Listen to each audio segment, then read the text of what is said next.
ونصلي على رسوله الكريم أما بعد. أعوذ بالله من الشيطان الرجيم. بسم الله الرحمن الرحيم. لا أقسم بهذا البلد وأنت حل بهذا البلد ووالد وما ولد لقد خلقنا الإنسان في كبد.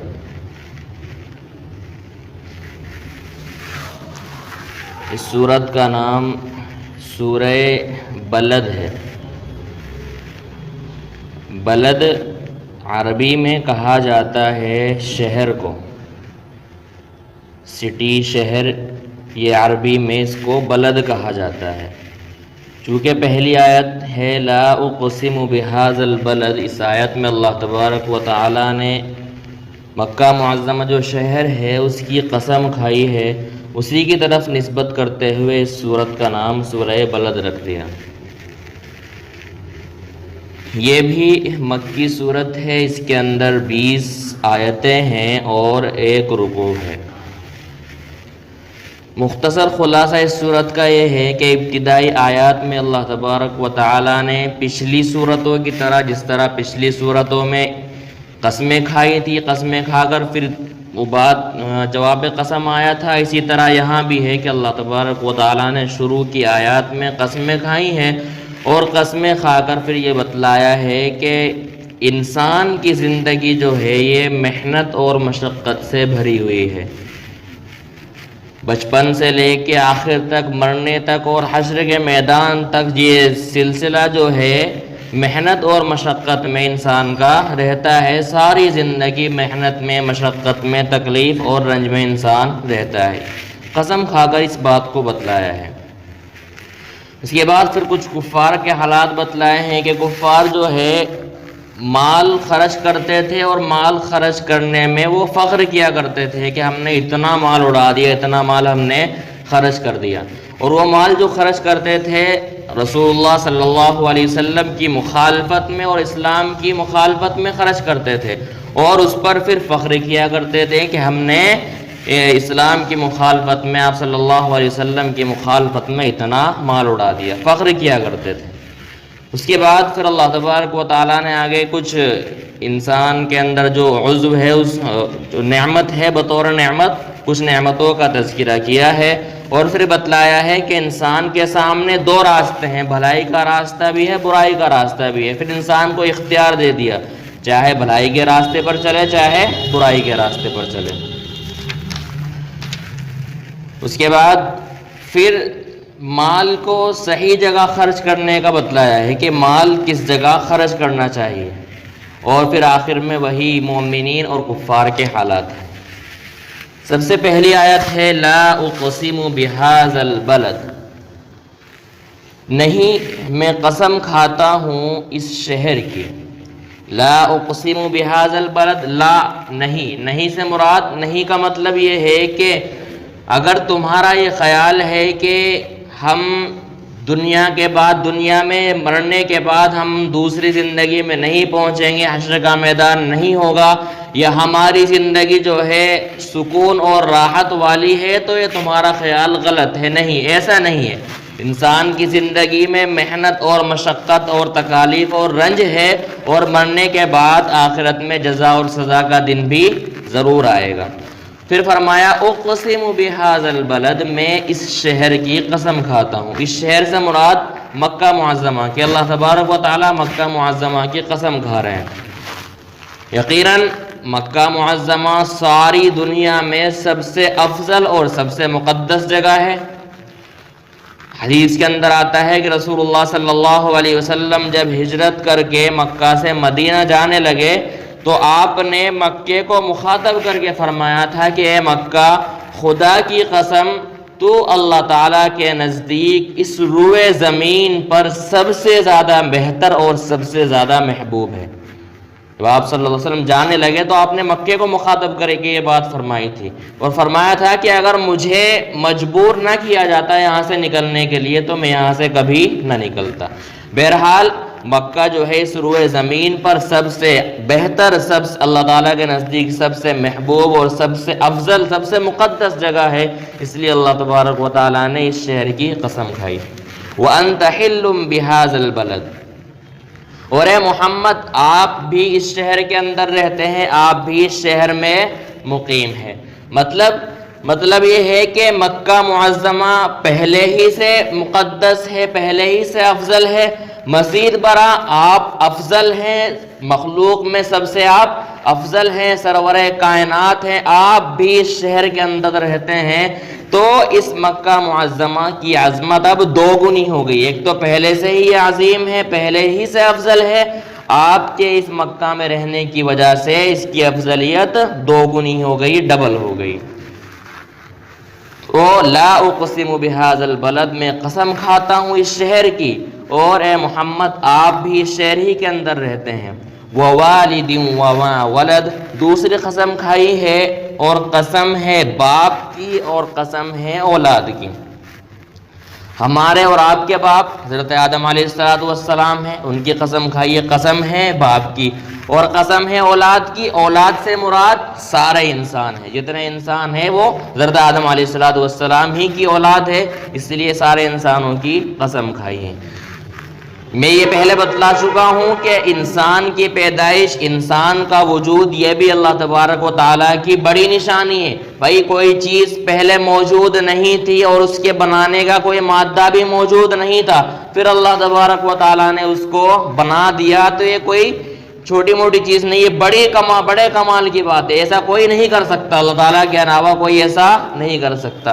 دنیا کے اندر ہم کوئی چیز بناتے ہیں، لیکن وہ چیز بناتے ہیں کسی دوسری چیز سے، لیکن اللہ تعالیٰ نے انسان کو بنایا اور دیگر چیزوں کو بنایا، اور اس بنانے کی کوئی چیز بھی پہلے ہی سے موجود نہیں تھی، پھر بھی اللہ تبارک و تعالیٰ نے بنا دیا، تو یہ بڑے کمال کی بات ہے۔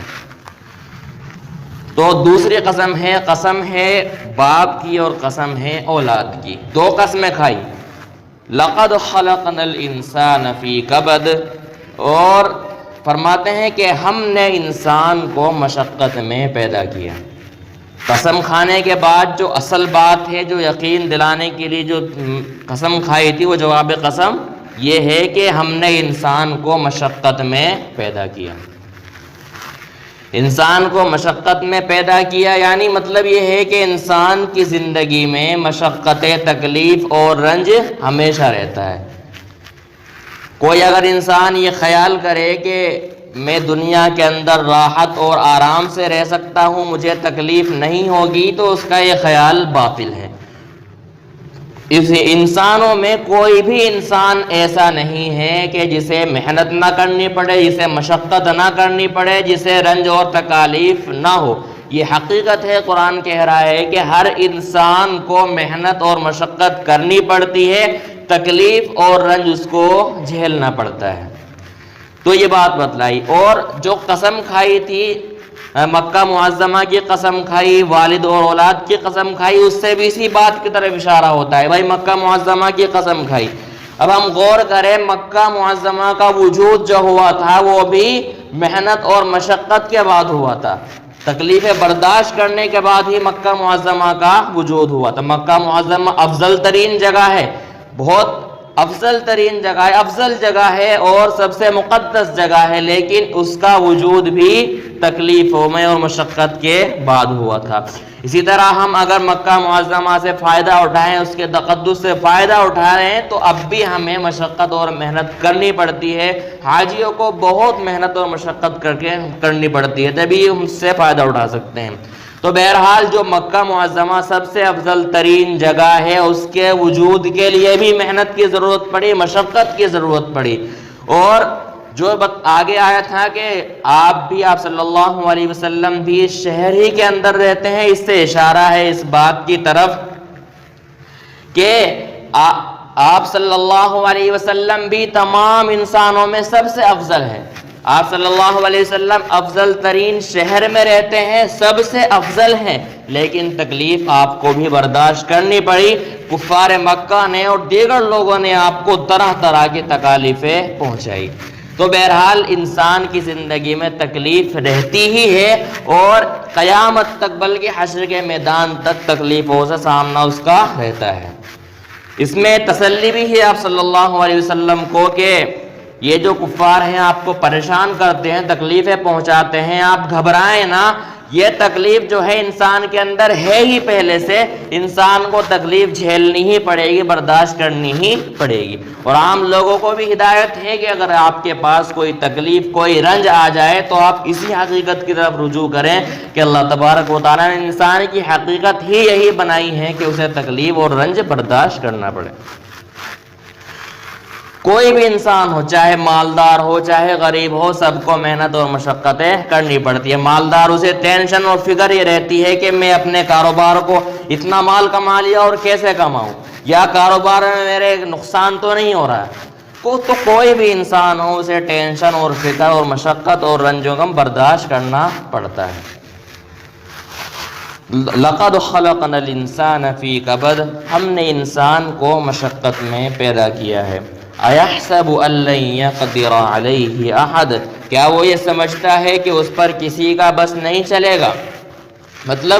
مطلب یہ ہے کہ جب ہم نے یہ مان لیا کہ انسان کی زندگی مشقتوں سے، محنت سے بھری ہوئی ہے، تو اب عقل مند لوگوں کا کام یہ ہے کہ یہ محنت اور مشقت ایسے کاموں میں کریں جو کام ہمیں بعد میں دوسری زندگی میں وہ ہمیں فائدہ پہنچائے، وہ کام ہمارے کام آئے۔ ہم محنت ایسی چیزوں میں نہ کریں جو ہمارے کام نہ آئے۔ مثال کے طور پر ہم محنت کر رہے ہیں، ہم عالم بن رہے ہیں، تو یہ ہم جو علم سیکھ رہے ہیں یہ ہمارے بعد میں بھی کام آئے گا۔ لیکن ہم دیگر علوم سیکھ رہے ہیں، وہ ہمارے دنیا میں تو کام آئے گا لیکن آخرت میں کام نہیں آئے گا۔ تو ہم محنت اور مشقت ایسے ہی کاموں میں کریں جو ہمارے بعد میں کام آئے۔ محنت و مشقت تو کرتے ہیں لیکن عقل مند کو کام یہ ہے کہ وہ ایسے کاموں میں محنت کرے جو ان کے بعد میں کام آئے۔ تو کچھ کفار مکہ جو ہے انہیں اپنی طاقت پر بڑا ناز تھا، وہ سوچتے تھے کہ ہم سب سے بڑے طاقتور ہیں اور ہم پر کسی کا بس نہیں چلے گا۔ جب انہیں رسول اللہ صلی اللہ علیہ وسلم اللہ تعالیٰ کے عذاب سے ڈراتے تھے تو وہ کہتے تھے کہ ہم طاقتور ہیں، ہم پر کسی کا بس نہیں چلے گا۔ تو اسی پر یہ آیت نازل ہوئی کہ کیا یہ لوگ سوچتے ہیں کہ ان پر کسی کا بس نہیں چلے گا؟ نہیں، ایسا نہیں ہے۔ اللہ تبارک و تعالیٰ کا سب پر بس چلے گا، اللہ تعالیٰ ہر چیز پر قادر ہے۔ یقول اہلکت مالا لبدا، یہ لوگ کہتے ہیں کہ ہم نے کتنا سارا مال اڑا دیا، ہم نے بہت سارا مال اڑا دیا۔ ایحسب ان لم یرہ احد، کیا لوگ یہ سمجھتے ہیں کہ ہم کو کوئی دیکھ نہیں رہا ہے؟ میں نے بتلایا کہ کفار جو ہے مال کو خرچ کیا کرتے تھے اور خرچ کرنے کے بعد ناز کیا کرتے تھے، ہم نے اسلام کے خلاف اتنا مال اڑا دیا، اتنا مال ہم نے خرچ کر دیا۔ اور وہ سوچتے تھے کہ ہمیں کوئی دیکھ ہی نہیں رہا ہے، ہم تو اسلام کے خلاف مال خرچ کر رہے ہیں، ہمیں کوئی نہیں دیکھ رہا ہے۔ تو اسی کی نفی کر دی کہ کیا یہ لوگ سوچتے ہیں کہ ہمیں ان کو کوئی نہیں دیکھ رہا؟ نہیں، ایسا نہیں ہے، بلکہ اللہ تبارک و تعالیٰ سب کو دیکھ رہے ہیں۔ اللہ جانتے ہیں کہ انہوں نے مال کتنا خرچ کیا ہے اور کہاں خرچ کیا ہے اور کس مقصد کے لیے خرچ کیا ہے۔ ناز کرنے سے کیا فائدہ؟ تم نے اسلام کے خلاف یہ مال استعمال کیا ہے، یہ مال خرچ کیا ہے، اس کا کوئی فائدہ نہیں ہے۔ تمہیں ناز کرنے سے ناز نہیں کرنا چاہیے کیونکہ تم نے اسلام کے خلاف یہ مال خرچ کیا ہے۔ تو بہرحال یہ آیت جو ہے کفار کے لیے ہے، یہ کفار جو ہے مال کو خرچ کرتے تھے اور اسلام کے خلاف خرچ کرتے تھے۔ لیکن یہ آیت جو ہے اب ہمارے اسلامی معاشرے میں بھی بیٹھ جائے گی، کیونکہ آج کل ہمارا معاشرہ خرافات کے اندر اتنا گھسا ہوا ہے کہ ہم مال کو خرچ کرتے ہیں اور اسلام ہی کے خلاف خرچ کرتے ہیں، رسول اللہ صلی اللہ علیہ وسلم کی سنتوں کے خلاف خرچ کرتے ہیں۔ مثال کے طور پر ہم شادی بیاہ وغیرہ میں اتنے پیسے، اتنے لاکھوں کروڑوں روپے خرچ کر دیتے ہیں، اور اس پیسے کو خرچ کرنے میں ہم ایک دوسرے پر فخر کرتے ہیں۔ بھائی مثال کے طور پر کسی نے ہمیں چھوٹی گاڑی دی تو ہم اس سے بڑھ کر اسے بڑی گاڑی دیں گے، اگر کسی نے ہمیں 3 لاکھ روپے کی گاڑی دی تو ہم اس سے بڑھ کر اسے 10 لاکھ کی گاڑی دیں گے۔ تو یہ کمپٹیشن چلتا رہتا ہے اور ایک دوسرے پر ہم فخر کرتے ہیں۔ تو اس میں بھی یاد رکھو کہ اگر ہم اس طرح مال کو خرچ کر رہے ہیں تو یہ مال بھی رسول اللہ صلی اللہ علیہ وسلم کی مخالفت میں ہے اور اسلام کی مخالفت میں ہے۔ یہ مال آگے چل کر ہمیں فائدہ نہیں پہنچائے گا، بلکہ یہ مال ہمیں آگے چل کر ہمارے لیے وبال بنے گا، اور ہو سکتا ہے کہ یہی مال ہمیں جہنم میں نہ پہنچا دے۔ اس لیے مال کو صحیح جگہ خرچ کرنا چاہیے۔ صحیح جگہ کیا کیا ہیں وہ آگے تفصیل سے آئیں گی۔ مساجد میں خرچ کریں، مدارس میں خرچ کریں، مسکینوں کو، یتیموں پر خرچ کریں، ان ساری چیزوں میں اپنے مال کو خرچ کریں۔ شادی بیاہ وغیرہ میں خرچ کر کے، یہ تو غیروں کا طریقہ ہے، یہی غیروں کا طریقہ ہم نے اپنا لیا ہے، اور اگر ہم ایسا ہی کرتے رہے، ہم نے اپنے آپ کو نہیں سدھارا، تو یہ مال ہمارے لیے آخرت میں بجائے نیکی کے وبال بن جائے گا۔ ہمیں اس سے بچنا چاہیے۔ اَيَحْسَبُ أَن لَّمْ يَرَهُ أَحَدٌ، کیا لوگ یہ سمجھتے ہیں کہ ہمیں ان کو کوئی دیکھ نہیں رہا ہے؟ اللہ تبارک و تعالیٰ ہر سبھی کو دیکھ رہے ہیں۔ اللہ تعالیٰ جانتے ہیں کہ کس نے کتنا مال خرچ کیا ہے اور کس مقصد کے لیے خرچ کیا ہے۔ أَلَمْ نَجْعَل لَّهُ عَيْنَيْنِ، اب یہاں سے کچھ نعمتوں کا تذکرہ ہے تاکہ انسان ان نعمتوں میں غور کرے اور اللہ تعالیٰ کی قدرت اور حکمت پر ایمان لائے۔ یوں تو انسان کا ایک ایک عضو اللہ تبارک و تعالیٰ نے ایسا بنایا ہے جس کی کوئی مثال نہیں۔ ان میں سے انہی عضو میں سے سب سے پہلے اللہ تبارک و تعالیٰ نے ذکر کیا ہے دو آنکھوں کا۔ أَلَمْ نَجْعَل لَّهُ عَيْنَيْنِ، کیا ہم نے اسے دو آنکھیں نہیں دی؟ یعنی اللہ تبارک و تعالیٰ نے ہم کو دو آنکھیں دی ہیں۔ آنکھیں انسان کے اندر یقیناً بہت بڑی نعمت ہے، اتنی بڑی نعمت ہے کہ ان آنکھوں سے ہم ذرا سی دور میں کسی اسی جگہ کھڑے ہو کے بہت دور دور تک کا دیکھ سکتے ہیں۔ اور آنکھ جو ہے یہ بہت نازک عضو ہے، اور اتنا اہم عضو ہے کہ ان آنکھوں کے اندر جو پانی سا دکھائی دیتا ہے نا، اگر یہ پانی بھی ختم ہو جائے، تھوڑا سا پانی ختم ہو جائے، تو دنیا کے اندر کوئی اس پانی کو دوبارہ نہیں لا سکتا۔ اور جب یہ اتنا نازک عضو ہے تو اللہ تبارک و تعالیٰ نے اس عضو کی حفاظت بھی اسی طریقے سے کی ہے۔ آنکھ کی حفاظت میں کئی چیزیں ہیں۔ مثال کے طور پر اگر ہماری آنکھ میں اوپر سے کوئی گرد و غبار نیچے گر رہا ہے تو یہ پلکیں جو ہیں اندر کی آنکھ کی ہماری حفاظت کر لیتی ہیں اور دھول کو اندر آنکھ میں نہیں پہنچنے دیتی۔ اسی طرح آنکھ کی حفاظت میں عجیب و غریب یہ ہے کہ اگر کوئی نقصان دینے والی چیز ہمارے سامنے سے آ رہی ہے تو یہ آنکھ خود بخود بند ہو جاتی ہے، بند کرنے کی ہمیں ضرورت نہیں پڑتی۔ اگر کوئی چیز ہمیں دکھ رہی ہے کہ یہ ہماری آنکھ کو نقصان پہنچائے گی تو یہ خود بخود بند ہو جائے گی، ہمیں بند کرنے کی ضرورت نہیں۔ آپ کبھی آنکھ میں انگلی ڈال کر دیکھیں اور سوچیں کہ ہم آنکھ کو کھلی رکھیں، ایسا نہیں ہو سکتا۔ آپ آنکھ میں انگلی ڈالیں گے تب بھی آنکھ خود بخود بند ہو جائے گی۔ تو یہ بھی اللہ تعالیٰ کی کاریگری ہے۔ اور اسی طرح یہ بھی لکھا ہے علماء نے کہ آنکھ کے اندر جو یہ کالی سی پتلی ہوتی ہے، اس کی خاصیت یہ ہے کہ بچپن میں بھی یہ اتنی ہی ہوتی ہے، جب انسان جوان ہوتا ہے جب بھی اتنی رہتی ہے، جب بوڑھا ہوتا ہے یہاں تک مر جاتا ہے یہ جب بھی اتنی ہی رہتی ہے۔ باقی عضو تو باقی اعضاء تو انسان کے بڑھتے رہتے ہیں، لیکن جو آنکھ کے اندر جو کالی کالی پتلی ہے وہ بچے کے اندر دیکھیں گے وہ بھی اتنی ہی رہے گی، بڑا ہوگا اس کی بھی اتنی ہی رہے گی، اور بڑھاپے تک وہ بھی اتنی ہی رہے گی۔ تو یقیناً یہ آنکھ جو ہے اللہ تبارک و تعالیٰ نے جو بنائی ہے بے مثال بنائی ہے، اللہ تبارک و تعالیٰ کی بڑی کاریگری ہے۔ اور حفاظت میں یہ بھی لکھا ہے کہ آنکھ کی حفاظت اس طرح کی گئی ہے کہ دو سخت ہڈیوں کے درمیان آنکھ کو رکھا ہے۔ اوپر سے یہ پیشانی سخت ہڈی ہے، اسی طرح نیچے سے یہ گال کی سخت ہڈی ہے، تاکہ اگر کوئی نقصان پہنچائے بھی تو یہ ہڈی آنکھ کو روک لے۔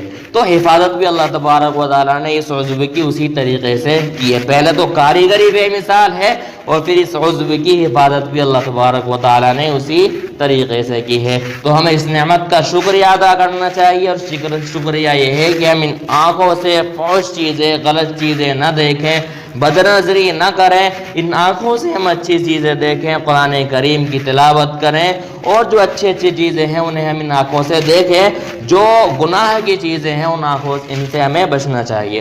بعض علماء نے یہ بھی لکھا ہے کہ جس طرح یہ آنکھ اگر دیکھ رہی ہے کہ کوئی سامنے سے نقصان دینے والی چیز آ رہی ہے تو یہ آنکھ خود بخود بند ہو جاتی ہے، ٹھیک اسی طرح جو چیزیں ہمیں آخرت میں نقصان پہنچائیں گی آخرت میں ان آنکھوں سے اگر ہم نے کچھ چیز دیکھی تو ہمیں آخرت میں نقصان پہنچائیں گی، یہ آنکھیں تب بھی بند ہو جاتی ہیں، لیکن اب بند کیوں نہیں ہوتی؟ اس لیے کہ گناہوں کی کثرت اتنی ہو گئی ہے کہ یہ آنکھ جو ہے گناہ کو دیکھ دیکھ کے عادی ہو۔ بند تو تب بھی ہونی چاہیے کیونکہ آخرت میں نقصان ہو رہا ہے ان آنکھوں سے دیکھنے سے، لیکن بند کیوں نہیں ہوتی؟ اس کی وجہ یہ ہے کہ گناہوں کو دیکھنے کی عادی ہو گئی ہے، اسے اب عادت پڑ گئی ہے، اس لیے گناہوں کے کام کو دیکھ کر بند نہیں ہوتی۔ اب ہمیں اپنی عادت اس طرح بنانی چاہیے کہ ہم گناہوں کو دیکھ کر یا دوسری دیگر چیزیں جو ایسی ہیں جن سے گناہ ملے گا ان چیزوں کو دیکھ کر ہمیں اپنی آنکھوں کو بند کر لینا چاہیے۔ تو یقیناً یہ آنکھ اللہ تبارک و تعالیٰ کی بہت بڑی نعمت ہے۔ الم نجعل لہ عینین، کیا ہم نے تم کو دو آنکھیں نہیں دی؟ ولسانا وشفتین، اور ہم نے تم کو زبان اور دو ہونٹ نہیں دیے؟ زبان بھی اللہ تبارک و تعالیٰ کی بڑی نعمت ہے، اور اس کی پیدائش کی خلقت بھی عجیب ہے۔ دل میں کوئی بات آتی ہے، دماغ اس کی پلاننگ کرتا ہے اور زبان اس کی ترجمانی کر دیتی ہے، زبان سے وہ بول دیتا ہے۔ بات دل میں آئی اور دماغ نے اس کی پلاننگ کی، دماغ میں اس نے تصور کیا اور زبان سے اس کو بول دیا۔ اور یہی زبان ہے کہ چند سیکنڈوں کے اندر کسی مسلمان کو کافر بنا دے گی اور چند سیکنڈوں کے اندر کسی کافر کو مسلمان بنا دے گی۔ تو یہ جو زبان ہے یہ بھی بڑی نعمت ہے اللہ تعالیٰ کی، اور زبان کے ساتھ ساتھ اللہ تبارک و تعالیٰ نے ہونٹوں کا تذکرہ کیا کہ ہونٹوں کو بھی پیدا کیا، تو زبان کے تلفظ میں ہونٹوں کا بھی بڑا دخل ہے۔ جب ہم زبان سے بولیں گے تو ہمارے ہونٹ بھی ضرور ہلیں گے، اور ہونٹ کو اس لیے بھی بیان کیا، بعض علماء نے لکھا ہے کہ جو زبان ہے یہ ایک تلوار کی طرح ہے، تلوار سے تشبیہ زبان کو دی جاتی ہے۔ جس طرح تلوار ہوتی ہے اسی طرح زبان بھی ہوتی ہے، تلوار کا گھاؤ لگتا ہے اسی طرح زبان کا بھی گھاؤ لگ جاتا ہے، لیکن جس طرح تلوار کے لیے میان ہوتا ہے، تلوار کو میان میں رکھتے ہیں، جب تک میان میں رہے گی دوسرے کو کوئی نقصان نہیں رہے گا، اسی طرح زبان بھی جب تک ہونٹوں کے اندر بند رہے گی، ہم کچھ بولیں گے نہیں تو دوسرے کو کوئی نقصان، اس سے غلط الفاظ نہیں نکلیں گے۔ اسی لیے اللہ تبارک و تعالیٰ نے زبان کے ساتھ ہونٹوں کا تذکرہ کیا اور ہونٹوں کو بنایا کہ تم اس زبان کو اپنے میان کے اندر رکھو، اپنے ہونٹوں کے اندر رکھو۔ اس لیے زبان بھی اللہ تبارک و تعالیٰ کی بڑی نعمت ہے، اس سے بھی ہمیں شکریہ، اللہ تعالیٰ کا شکریہ ادا کرنا چاہیے، قرآن کریم کی تلاوت کرنا چاہیے، ذکر کرنا چاہیے، اور جو دیگر خرافات ہیں ان سے بچنا چاہیے۔ آج کل جھوٹ بولنے کا رواج، چغلی کا رواج، غیبت کا رواج اور بہتان کا رواج، یہ ساری چیزیں بڑھتی جا رہی ہیں، تو ان چیزوں سے بچنا چاہیے۔ زبان سے کسی کی چغلی کرنا، کسی پر بہتان لگانا، یہ بھی گناہ کبیرہ ہے، اور سوچنا چاہیے کہ اگر ہم کسی کی چغلی کر رہے ہیں، کسی پر بہتان لگا رہے ہیں، تو سوچیں کہ کہیں ہماری عبادتیں بھی قبول ہوں یا نہ ہوں۔ اس لیے اس چغلی کرنے سے، غیبت کرنے سے ایک دوسرے کی ہمیشہ بچنا چاہیے۔ وَلِسَانًا وَشَفَتَيْن، اور کیا ہم نے زبان اور دو ہونٹ نہیں عطا کیے؟ وَهَدَيْنَاهُ النَّجْدَيْن، اور ہم نے انسان کو اس کو دو راستے بتا دیے ہیں۔ اللہ تبارک و تعالیٰ نے انسان کو دو راستے بتائے ہیں، بھلائی کا راستہ اور برائی کا راستہ، اور اللہ تبارک و تعالیٰ نے اجمالی طور پر ذہن کے اندر یہ بات بھی ڈال دی، بتلا دیا کہ کون سا راستہ غلط ہے اور کون سا راستہ صحیح ہے، بھلائی کا راستہ کون سا ہے، برائی کا راستہ کون سا ہے۔ اور اس سے آگے بڑھ کر اللہ تبارک و تعالیٰ نے انبیاء کو بھیجا تاکہ انبیاء اس کی تفصیل اور بتلا دے، اور اسی طرح کتابوں کو نازل کیا۔ اب ہمارے سامنے ساری چیزیں موجود ہے، اب اگر کل قیامت میں کوئی یہ عذر کرے کہ ہمیں پتہ نہیں تھا، ہمیں کسی نے بتایا نہیں تھا، تو اس کا یہ عذر قابل قبول نہیں ہوگا۔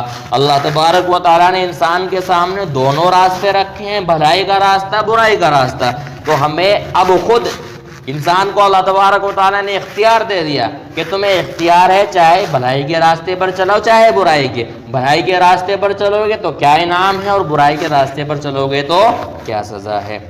تو اسی کو کہا ہے وَهَدَيْنَاهُ النَّجْدَيْن، اور ہم نے انسان کو دونوں راستے بتا دیے، بھلائی والا راستہ بھی اور برائی والا راستہ بھی۔ فَلَقْتَحَمَ الْعَقَبَةَ وَمَا أَدْرَاكَ مَا الْعَقَبَةُ، پھر بھی وہ اس گھاٹی میں داخل نہیں ہو سکا۔ مطلب یہ ہے کہ اللہ تبارک و تعالیٰ نے صحیح راستے، سارے راستے بتلا دیے، کون سا غلط ہے کون سا صحیح ہے، لیکن کچھ لوگ پھر بھی جو ہیں ان سے فائدہ نہیں، ان نعمتوں کا شکریہ ادا نہیں کرتے اور صحیح راستے پر نہیں چلتے۔ گھاٹی سے تشبیہ دی ہے، یعنی پھر بھی وہ ثواب یعنی اچھے عمل نہیں کرتے، ثواب نہیں کماتے۔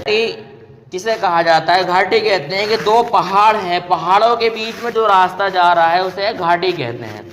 یہ گھاٹی، اس گھاٹی کا کام کیا ہوتا ہے کہ گھاٹی دشمنوں سے بچا لیتی ہے۔ اگر ہم اس گھاٹی پر چلیں گے تو دشمنوں سے یہ ہماری حفاظت کر لیتی ہے۔ ٹھیک اسی طرح اگر ہم ثواب کے کام کریں گے، نیک اعمال کریں گے تو یہ اعمال جو ہے، یہ اچھے اعمال ہمیں آخرت کے عذاب سے بچا لیں گے۔ اس لیے اس گھاٹی سے اس کو تعبیر کیا۔ فَلَقْتَحَمَ الْعَقَبَةَ، پھر بھی وہ اس گھاٹی میں داخل نہیں ہو سکا۔ وَمَا أَدْرَاكَ مَا الْعَقَبَةُ، اور آپ جانتے ہیں کہ گھاٹی کیا ہے؟ فَكُّ رَقَبَةٍ، یعنی وہ ثواب کے کام، وہ نیک اعمال کیا ہیں، اس کی تفسیر ہے۔ فَكُّ رَقَبَةٍ، کسی غلام کو آزاد کر دینا۔ اگر کسی کا غلام ہے، کسی کے پاس غلام ہے، اب تو نہیں ہے لیکن پہلے ہوا کرتے تھے، کسی غلام کو آزاد کر دینا، اسے چھوڑ دینا۔ تو پہلے تو یہ بتلایا تھا کہ مال انہوں نے غلط طریقے سے خرچ کیا، اب یہاں بتلا رہے ہیں کہ مال کہاں کہاں خرچ کرنا چاہیے، کہاں کہاں خرچ کرنے سے تمہیں ثواب ملے گا۔ ایک تو یہ ہے کہ غلام کو آزاد کر دیں۔ او اطعام فی یوم ذی مسغبہ، کوئی انسان بھوکا ہے، اگر کوئی بھوکا نہیں ہے پھر بھی آپ اس کو کھانا کھلا رہے ہیں تو یہ ثواب ہے، لیکن کوئی انسان بھوکا ہے، اس بھوک میں آپ اس کو کھانا کھلا رہے ہیں تو اس میں ثواب زیادہ بڑھا ہے، زیادہ اس میں ثواب بڑھ کے ملے گا۔ اگر عام دنوں میں ویسے ہی کسی کو آپ کھانا کھلا رہے ہیں تو ثواب تب بھی ملے گا، لیکن اگر کوئی بھوکا ہے اور بھوک اس سے زیادہ لگی ہوئی ہے، زیادہ شدید بھوک لگی ہے، اس کو آپ کھانا کھلا رہے ہیں تو یہ زیادہ، اس میں زیادہ ثواب ملے گا۔ اسی طرح ہے یتیما ذا مقربہ، یتیم کے باز پرس کرنے کا حکم دیا گیا ہے، یتیم پر خرچ کرنے کے لیے کہا گیا ہے۔ جو عام یتیم ہیں ان پر آپ خرچ کر رہے ہیں، ثواب تب بھی ملے گا، لیکن ذا مقربہ اگر یتیم کوئی رشتہ دار ہے، ایک تو یتیم ہے اس پر خرچ کر رہے ہیں تو ثواب وہاں بھی ہے، لیکن اگر کوئی یتیم ہے وہ رشتہ دار ہے تو اب ڈبل ثواب ملے گا۔ ایک تو یتیم پر خرچ کرنے کا، دوسرا رشتہ داری کی وجہ سے خرچ کرنے کا، اس کو اب ڈبل ثواب ملے گا۔ تو یتیم جو رشتہ دار ہے اس پر بھی ہمیں خرچ کرنا چاہیے، یتیم تو جانتے ہیں۔ اسی طرح او مسکینا ذا متربہ، کوئی مسکین ہے، اسی طرح مسکین کو بتلایا کہ مسکین کیسا، او مسکینا ذا متربہ، جو مٹی کے اندر رلا ملا ہو، یعنی اتنا محتاج ہو کہ مٹی کے اندر اس کی حالت بالکل گئی گزری ہو گئی، بہت ہی زیادہ محتاج ہے۔ مسکین کو آپ دیں وہ بھی ثواب ہے، لیکن کوئی ایسا مسکین جو زیادہ ہی محتاج ہے آپ اس کو عطا کر رہے ہیں تو یہ اس سے بڑھ کر ثواب ملے گا اس میں۔ تو او مسکینا، تو ایک تو یہ ہے کہ غلام کو آزاد کریں، اطعام بھوکے کو کھانا کھلائیں، یتیموں کی باز پرس کریں، یتیموں پر خرچ کریں، اور اگر یتیم جو ہے رشتہ دار ہے تو اس پر زیادہ خرچ کریں تو وہاں تمہیں ڈبل ثواب ملے گا۔ اسی طرح جو مسکین ہے، زیادہ محتاج ہے، اس پر بھی آپ خرچ کریں۔ اچھا، آگے یہ بات بتلائی کہ جو یہ مال آپ خرچ کر رہے ہیں، اگر آپ کے دل میں ایمان ہے تو اس کے خرچ کرنے کا تبھی فائدہ ہوگا۔ اگر آپ مسلمان نہیں ہیں، مومن نہیں ہیں، کافر ہیں، اور آپ خرچ کر رہے ہیں، آپ مسکینوں کو کھلا رہے ہیں، غریبوں کو کھلا رہے ہیں، تو اس کے کھلانے کا کوئی فائدہ نہیں ہے۔ آپ کے دل میں ایمان ہے، آپ مسلمان ہیں، مومن ہیں، اس کے بعد آپ خرچ کر رہے ہیں تو آپ کو ثواب ملے گا۔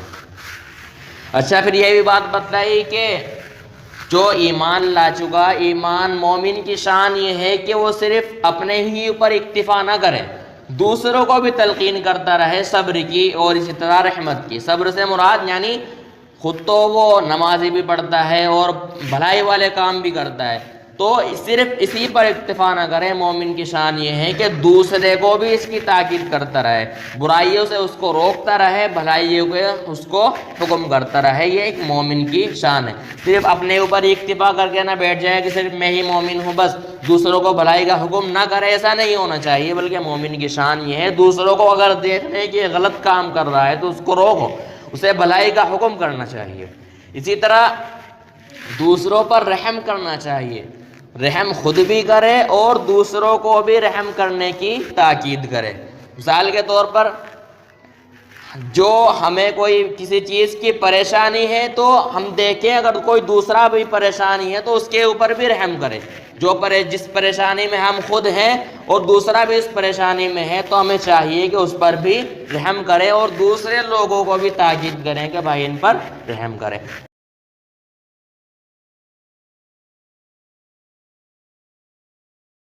اور اسی طرح رحم کی دوسروں کو بھی تاکید کرتا رہے، خود بھی لوگوں پر رحم کرتا رہے، اپنے بھائیوں پر، دیگر لوگوں پر رحم کرتا رہے. اولئک اصحاب المیمنہ، یہی لوگ دائیں ہاتھ والے ہیں، یعنی کامیاب ہیں. دائیں ہاتھ سے مراد کامیاب یعنی ان کے نامہ اعمال ان کے داہنے ہاتھ میں دیا جائے گا. جب نامہ اعمال ان کے داہنے ہاتھ میں دیا جائے گا تو یہ جنت میں جائیں گے، اور یہی لوگ کامیاب ہیں جو ایسا کرتے ہیں، دوسروں کو بھی بھلائی کی تلقین کرتے رہتے ہیں اور رحم کی تلقین کرتے رہتے ہیں، دوسروں پر، یتیموں پر اور مسکینوں پر، غریبوں پر مال خرچ کرتے رہتے ہیں.